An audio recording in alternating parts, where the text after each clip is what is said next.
Ya Nabi, salam alaika.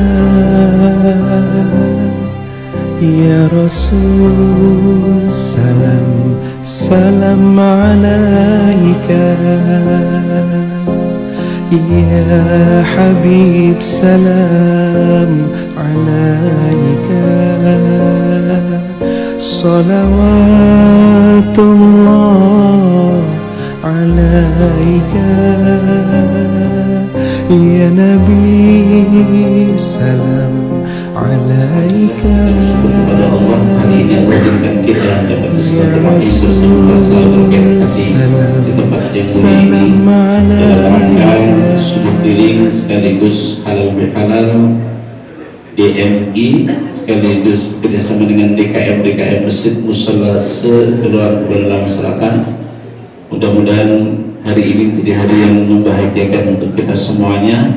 Dan ini musola, kita ada di musola yang boleh jadi ini musola yang satu-satunya diresmikan oleh Pak Gubernur Anies di DKI.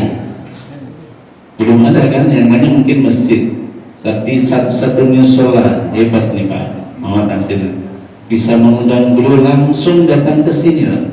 Ini keren ya, belum ada ini. Beberapa masjid kemarin baru rencana, ternyata beliau batal. Ya qadarullah Masjid Al-Ghufran itu langsung didatangi oleh beliau. Ya, ada prosesnya itu. Ini hanya kita mensyukuri musola ini kecil tapi cantik gitu. Ya, kecil cantik. Ternyata tadi Ujian Basuki masuk, ternyata di dalam luas juga. Ini ada yang di ke atas ya, ada ke atasnya nih. Ini musola ini ada di atas, mungkin tinggi di atas itu nggak kelihatan yang jamaah yang tapi di sana ada lubangnya gitu. Bapak Ibu yang dimuliakan oleh Allah Subhanahu Wa Taala, gak usah panjang-panjang, saya ingin singkat saja bahwa Nabi Muhammad SAW amat sangat menganjurkan kita untuk senang silaturahim. Siapa orang yang ingin panjang umur? Semua ingin panjang umur ya? Kalau ditanya mau umurnya panjangnya berapa, gimana? Hah? Allahumma tawil umurna. Sering kan kita minta, ya Allah panjangkan umur. Kalau ditanya mau umur berapa gitu? Gak bisa jawab juga. Mau 100 tahun, 150 tahun. Pokoknya panjang dan sehat, panjang dan barokah, terserah Gusti Allah. Disinilah kemudian terjadi sedikit perdebatan. Yang dimaksud dengan panjang umur itu yang mana? Umur itu terkait dengan kemampuan kita melaksanakan, mengisi waktu yang Allah berikan. Itu panjang umur. Itulah kenapa kita kalau ada haflah atau peringatan anak kita, cucu kita ketika peringatan ulang tahun, lagunya panjang umur, bukan panjang usia. Maka di sini terjadi nanti perbedaan, apa itu umur, apa itu usia. Umur itu adalah terkait dengan kemampuan kita mengisi waktu yang Allah berikan kepada kita, maka namanya umur, memakmurkan waktu. Kalau usia kuantitas, berapa umur bapak, berapa usia saya, usia bapak, usia ibu, 10 tahun, 20 tahun, 40 tahun, 50 tahun, 70, 90, itu usia, kuantitas. Tapi umur adalah kemampuan kita untuk mengisi waktu yang Allah berikan dengan kebaikan-kebaikan. Maka ada orang yang umurnya panjang tapi usianya pendek. Kita punya banyak contoh, usianya panjang tapi umurnya pendek sekali, atau sebaliknya, usianya pendek tapi umurnya panjang sekali. Ada jenderal besar Sudirman, usianya cuma 34 tahun, 1916, wafat 1950. Usianya cuma 34 tahun, tapi umurnya karena kemampuan beliau mengisi waktunya keren. Tokoh yang takkan punah. tokoh yang tak akan punah dalam catatan sejarah Indonesia, pencetak siasat gerilya yang akan terus dikenang oleh negeri ini selama Indonesia masih hidup, masih ada. Nama beliau tidak akan pernah punah. Nama beliau tetap akan menyertai Indonesia. Usianya cuma 34 tahun, tapi umurnya panjang. Sepanjang sejarah Indonesia akan terus itu. Ibunda Raden Ajeng Kartini, usianya cuma 24 hingga 25 tahun, tapi sampai hari ini tetap disuruh, bahkan anak-anak kita menyebut namanya. Itu yang disebut dengan umur panjang, usianya lebih sedikit. Maka Rasulullah katakan kepada kita, siapa yang ingin umurnya panjang, bukan usia panjang, siapa yang ingin umurnya panjang dan rezekinya digampangkan oleh Allah, kuncinya silaturahim. Apalagi subuh, Masya Allah dia Pak. Apalagi yang kita gagas adalah suding subuh keliling untuk menjalin silaturahim antara DKM seluruh DKM masjid musala dasar untuk di kecamatan kita. Ini salah satu di antara kelebihan, mungkin kelebihan di antara kelebihan yang lain dibanding dengan wilayah kecamatan-kecamatan yang lain. Kecamatan Kebun Lama di antara yang paling populer yang menjadi ikon DMI adalah subuh keliling, dahsyat sekali. Kalau kita melihat sejarah Buya Hamka misalnya, di antara kalimat yang melegenda dari Buya Hamka, jika engkau ingin tahu tentang umat Islam, kalau engkau ingin tahu umat Islam, banyaknya umat Islam, maka lihatlah saat Idul Fitri, Idul Adha. Itu umat Islam. Tapi jika engkau ingin tahu tentang orang beriman, lihatlah subuhnya. Keren. Ini kata beliau. Kalau engkau ingin tahu tentang umat Islam, banyaknya di Idul Fitri, Idul Adha. Udah keren. Semua numpuk di lapangan, yang puasa, yang nggak puasa, itu ada semua di Idul Fitri. Kata beliau, kalau engkau ingin tahu umat Islam, itu Idul Fitri. Tapi kalau engkau ingin tahu tentang orang beriman, lihat subuh.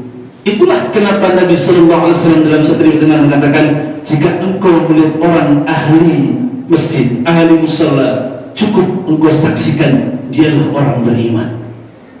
Saksikan mereka. Kalau bapak ibu melihat ada orang yang senang ke musalla, senang ke masjid, saksikan dia adalah orang beriman. Ingat Nabi mengatakan, antum syuhada'akum fil ardh, kalian itu saksi di hadapan Allah di muka bumi. Jika bapak ibu menyaksikan kami, kita semuanya itu orang itu ahli masjid, ahli musalla, senangnya salat di musalla, senangnya salat di masjid, lalu katakan, saya bersaksi ya Allah, dia adalah orang beriman. Kesaksian kita itu akan dibawa, kesaksian kita akan dibawa sampai di kubur kita. Alangkah indahnya, sehingga ketika Allah Subhanahu wa Rasulullah SAW mengatakan, ketika ada orang jenazah lewat dan lewati jenazah, Nabi bertanya kepada sahabat-sahabat yang ada sih, tahu nggak siapa kamu itu? Oh, dia si Fulan bin Fulan ya Rasulullah. Kemudian dikatakan, gimana menurut kamu tentang orang itu? Orang tadi mengatakan, dia orang baik ya Rasulullah, dia orang yang keren, dia orang yang bagus. Nabi mengatakan, wajib alaih. Nggak lama kemudian lewat pula jenazah, lalu Nabi tanya lagi, itu siapa? Oh, kalau dianya Fulan bin Fulan ya Rasulullah. Gimana menurut kamu? Dia orang brengsek, dia orang bermasalah, dia suka bikin masalah di masyarakat. Nabi lagi katakan, wajib alaih. Sayyidina Umar bertanya, ya Rasulullah, ketika tadi ada jenazah lewat, engkau menanyakan kepada kami tentang orang itu, kami katakan dia orang baik, engkau katakan wajib. Ketika ada jenazah lagi yang lewat, lalu engkau tanyakan kepada kami tentang dia, kami sampaikan kepada engkau tentang dia, tentang keburukannya, maka engkau juga mengatakan wajib. Apa maksudnya? Nabi SAW mengatakan, kalian adalah saksi bagi mereka. Jika kalian berikan kesaksian kepada mereka tentang kebaikannya, itulah yang Allah akan berikan di kubur. Jika engkau memberikan kesaksian kepada mereka, kebaikankah atau keburukan, itulah yang akan didapatkan oleh dia di hadapan Allah. Maka penting sekali Bapak Ibu, orang-orang ahli musalla, orang-orang ahli masjid, Nabi sampaikan, jika engkau melihat mereka senang dengan musalla, senang dengan musalla, senang dengan masjid, saksikan dia adalah orang beriman. Bapak Ibu yang dimuliakan oleh Allah Subhanahu wa taala, itulah hebatnya kenapa kita canangkan suling salah satu di antara yang kita inginkan, agar supaya mencetak orang-orang ahli musalla, ahli masjid, yang bukan hanya kita jumpai keberkahannya dunia sampai ke kubur, sampai ke akhirat, mendapatkan kemuliaan dari Allah Subhanahu wa taala. Lalu juga panjang umur, berkah rizki diberkahi oleh Allah Subhanahu wa taala. Kenapa? Mu'alim misalnya, Mu'alim Sabihazami dalam satu catatan yang pernah saya baca adalah, kalau engkau ingin tahu saat engkau dalam rizkimu dalam kegundahan, coba kamu cek. Yang dicek apa? Sholatnya. Coba cek. Jika dalam seret, kira-kira gak usah kemana-mana. Kalau susah sekali dalam urusan ekonomi, cek aja, kata begitu. Coba koreksi di sini, sholatnya gimana?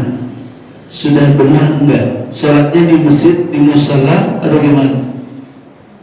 Ketika kita datang ke masjid, ketika datang ke musalla, terjadi silaturahim di situ, maka kita mungkin, kenapa? Hubungannya dengan rezeki, akan ketemu dengan orang, tanya ada apa-apa, ini. Siapa tuh? Ternyata Allah mengirimkan, oh bapak butuh ini, butuh ini. Bapak Ibu yang dimuliakan oleh Allah, kebetulan kami kemarin baru saja diberikan izin oleh Allah untuk turun ke Jogokarian. Di antara kemuliaan yang diangkat oleh Masjid Jogokarian adalah memfasilitasi kesulitan ekonomi. Jogokarian itu memberikan rezeki. Tentu rezeki dari hamba Allah dititipkan untuk apa? Disalurkan. Dan prioritasnya siapa? Mereka orang-orang penegak masjid, penegak musalla. Didata oleh mereka, orang-orang yang kesulitan musalla itu dijamin dikasih beras, dikasih uang. Siapa mereka? Orang yang suka silaturahim, orang yang suka silaturahim di masjid, di musalla, dimuliakan oleh Allah lewat pengurus. Dan ini bisa juga kita lakukan, pendataan masjid musalla kepada warga-warga yang kurang mampu. Kalau kita minta kepada Allah, lalu insya Allah Allah akan kirimkan orang-orang yang benar-benar kita data mereka yang senang ke masjid, yang silaturahim, yang sholatnya ke musalla, senang ke masjid, didata. Setiap saat mungkin ada santunan. Kita sudah ada santunan memang, mungkin setahun 2 kali, Muharram dan menjelang Ramadan.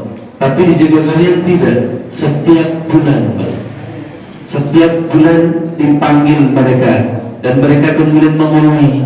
Dan baru saya saksikan, kalau saya nggak lihat sendiri sulit untuk ngomong, Pak. Subuh itu hampir mirip dengan jamaah keren, masya Allah. Subuh hampir mirip dengan Jumat, semua datang. Itu dasar. Dari mana? Silaturahim. Dibangun silaturahim lewat masjid dan musalla, mereka dapat rezeki, terutama orang-orang yang kurang mampu. Itu pesan di antara sekaligus pesan Allah Subhanahu wa taala dalam konteks silaturahim ini. Maka hati akan dibuka oleh Allah Subhanahu wa taala. Masa iya hati antara kita dibuka oleh Allah untuk tumbuh apa? Yang tumbuh adalah tarahim, saling menyayangi. Dari masjid, dari musalla tumbuh saling menyayangi, tarahim muncul. Itu bapak itu ada kesulitan, keluarganya begini, ada yang sakit, yuk kita bantu. Dari mana? Masjid. Dari mana? Musalla. Kalau tidak pernah silaturahim bagaimana? Ada muncul cinta yang ditumbuhkan oleh Allah karena kedekatan kita lewat DKM masjid dan musalla. Kalau sudah muncul cinta, kita bangun kecintaan kita. Dan ini yang sering saya katakan, sering sekali saya ingatkan untuk diri saya, Jangan sampai kita berharap kepada Allah silaturahim ini bukan hanya digelar di musala di masjid, tapi kita berharap silaturahim sampai ke surga. Kan gitu.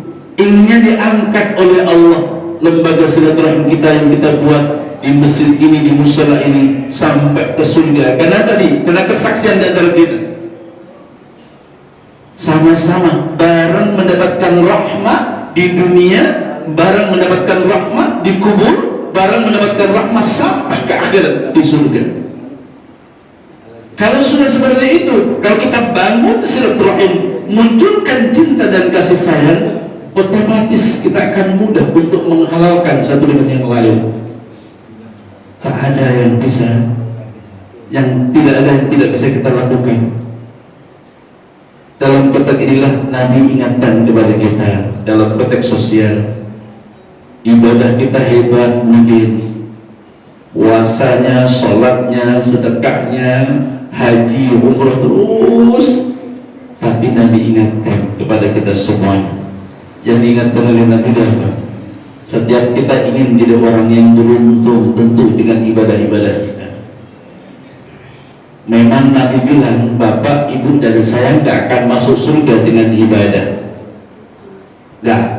Nabi sudah sampaikan, kalian tidak akan masuk surga karena sholat, karena tidak akan masuk surga karena puasa, tidak akan masuk surga karena haji. Maka yang rajin ke masjid, yang rajin ke musalla, yang sudah haji, yang sudah umrah, puasanya bukan dengan Ramadan, puasanya juga Senin Khamis, Yaumul Bid, apa saja, jangan pernah menyombongkan itu, karena semua ia lakukan itu juga karena rahmat Allah. Ia bisa puasa Senin Khamis juga karena Allah. Ia bisa datang ke masjid musala, bisa melakukan ibadah haji. Alhamdulillah tahun ini di musala ini jamaah yang aktif. Ya Allah, saya tuh sekali dua kali waktu nggak ada suara itu saya tanya, kemana ini? Oh nggak ada. Ternyata pulang kampung. Mana tuh? Mana sih yang suka harus sebelum subuh berpujian-pujian? Nah, Mas Widarto itu. Jadi kalau bapak ibu dengar suara ya Arhamar Rahimin, nah itu dari sini, ini beliau.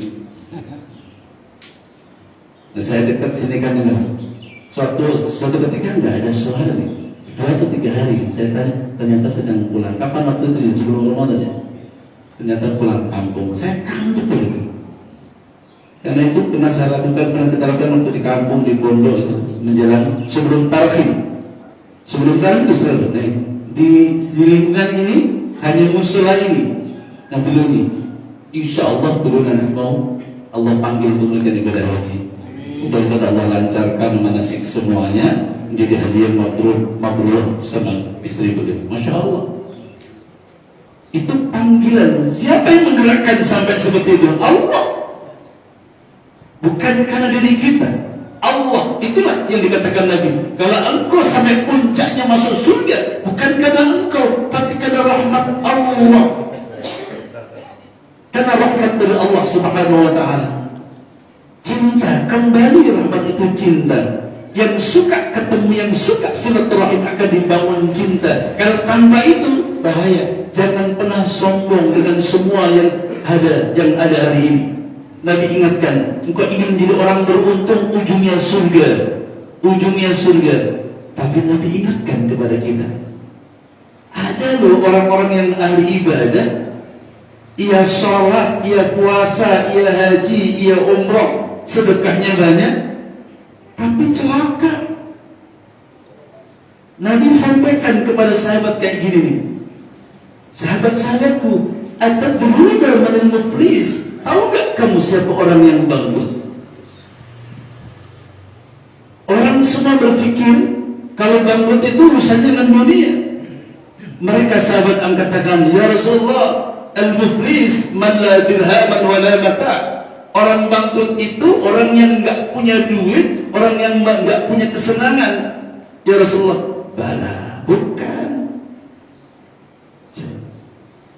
Kita kan selalu mikir begitu, dagangnya bangkrut, usahanya bangkrut, selalu dalam konteks dunia. Tapi Nabi bilang, al-muflis min ummati, kata Nabi, Orang yang bangkrut dari umatku itu apa? Iya, yaumul qiyamah. Orang yang bangkrut di antara umatku adalah orang yang nanti dari kiamat datang tiba. Ia bisalat, ia membawa ibadah salat, membawa ibadah puasanya, zakatnya, hajinya, umrohnya, semua dibawa. Tapi juga dia waqad syatama hada wa daraba hada, tapi ia juga mencaci maki orang, menumpahkan darah orang, wa akala mala hada, makan harta orang yang tidak halal.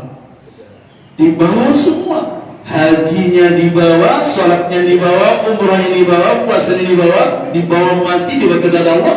Tapi ia juga membawa dosa, mencaci maki orang, memfitnah orang, menghina orang, mengambil harta orang yang bukan haknya, dibawa semuanya sampai di sana diadili oleh Allah. Ternyata ibadahnya ketika dibandingkan dengan apa yang dilakukan, jomplang, kalah. Teriak-teriak, ya Allah, aku tuntut hari ini. Dulu ketika dunia aku nggak berani nuntut. Dia pernah memfitnah, hancur namaku di kampung. Gara-gara fitnah dia, aku nggak bisa bicara. Hari ini aku menuntut, ya Allah. Dibongkar amalnya. Kasih amalnya kepada dia. Kasih amalnya di dunia. Masih ada yang satu, ya Allah, dulu pernah mengambil hak saya. Aku nggak berani ketika di dunia. Karena kedudukan dia tinggi, ia ambil punya saya. Hari ini aku menuntut, ya Allah. Diambil, ternyata setelah dikorek-korek, hajumnya semua sudah habis diambil oleh orang-orang yang pernah disakiti. Masih ada yang menuntut. Akhirnya gimana? Pahala orang tadi dilimpahkan ke dia, dosanya orang yang pernah disakiti kemudian dilimpahkan ke dia. Lalu Allah bilang kepada orang tadi, "Fadhilhat finnar," lemparkan dia ke neraka. Itulah orang muflis, orang bangkrut dalam pandangan Nabi di antara umatnya. Kita nggak ingin seperti itu. Itulah di antara mana halal bihalal. Sebelum kita sampai kubur, sebelum kita sampai sana, maka kita perlu menghalalkan. Mungkin saya pernah menyakiti hati Bapak Ibu dalam ucapan, minta dihalalkan. Bapak begitu dengan teman-teman, dengan tetangga, minta dihalalkan. Jangan sampai ada ungkapan sampai turunan saya nggak akan maafkan. Bukan gaya umat Nabi Muhammad. Bukan seperti umat Nabi Muhammad itu. Umat Nabi Muhammad itu sesungguhnya orang yang sudah diajarkan oleh Allah selama Ramadan. Di antara karakter yang dibawa oleh Allah lewat Ramadan takwa itu adalah wal afina 'anil nas, memaafkan. Jadi jangan dikira orang yang nggak memaafkan itu nggak dosa. Wallahi fi 'auni 'abdi ma dama 'auni akhi. Allah tidak akan menolong seorang hamba jika dia nggak mau menolong saudaranya. Ustaz Saiful nggak memaafkan saya punya salah sama Ustaz Saiful, nggak maafkan saya. Iya, saya mungkin nggak dimaafkan, masuk neraka ya. Tapi Ustaz Saiful juga masuk neraka gara-gara tidak memaafkan. Kalau Ustaz Saiful memaafkan saya masuk surga. Ustaz Saiful masuk surga gara-gara memaafkan. Jadi kita sepakat mau bareng-bareng masuk neraka atau bareng-bareng masuk surga. Kan gitu. Yang diinginkan oleh Nabi, ayo kita bareng-bareng masuk surga. Nabi yang paling diinginkan oleh Nabi itu kita selamat, Pak. Tidak ada umat, tidak ada Nabi yang paling mencintai oleh kepada umatnya melebihi kecintaan Nabi Muhammad SAW. Karakternya itu apa? Itulah pemimpin, Pak, yang diinginkan keselamatan umat. Coba kita sering bacakan akhir surat Taubah itu, laqad ja'akum rasulun min anfusikum azizun 'alaihi ma 'anittum harisun 'alaikum bil mu'minina raufur rahim. Karakter Nabi itu pingin kita selamat. Teramat berat beban Nabi itu jika melihat umatnya celaka. Cita-cita Nabi enggak, dirinya sudah selesai. Tapi yang dipikirkan siapa? Kita. Jadi berita terberat bagi Nabi itu kalau kita masuk neraka. Ketika Jibril memberikan informasi bahwa umatnya ada yang masuk neraka, 3 hari Pak, 3 hari Nabi sujud, dibangunkan dari sujud oleh hanya Bilal ketika Bilal ada. Ketika mendengar suara Bilal adzan baru bangun, baru mimpin sholat. Habis sholat kembali ke rumah, sujud lagi 3 hari. Kerempeng perut Nabi. 3 hari nggak makan, kenapa? Mikirin kita Pak. Ketika mendengarkan dari Jibril bahwa umatnya nanti akan masuk neraka, ada yang masuk neraka. Siapa mereka? Orang yang pelaku dosa besar yang sampai mati belum bertaubat. Yang sampai mati belum bertobat. Coba, kayak gitu cintanya Nabi. Jadi pertanyaan untuk Bapak dan saya, kita mau nyenangin Nabi atau nyusahin Nabi? Kalau kita mau nyenangin, ayo kita saling memaafkan. Jangan ada dendam di antara kita. Saya kira ini yang ingin saya sampaikan dalam awal perjumpaan. Karena memang awal, saya ingin sampaikan kami mewakili seluruh jajaran DMI Ranting Kebayoran Lama Selatan, tentu juga mengucapkan ja'alallahu minal faizin. Mudah-mudahan Allah Subhanahu wa taala Ramadan yang kita bangun ya selama sebulan penuh, kita malam siang berkumpul dengan teman-teman semuanya, Allah jadikan kita minal ainin, suci kembali, fitrah kembali, ampuni oleh Allah Subhanahu wa taala. Allah terima amal-amal dari kita, sekaligus mohon maaf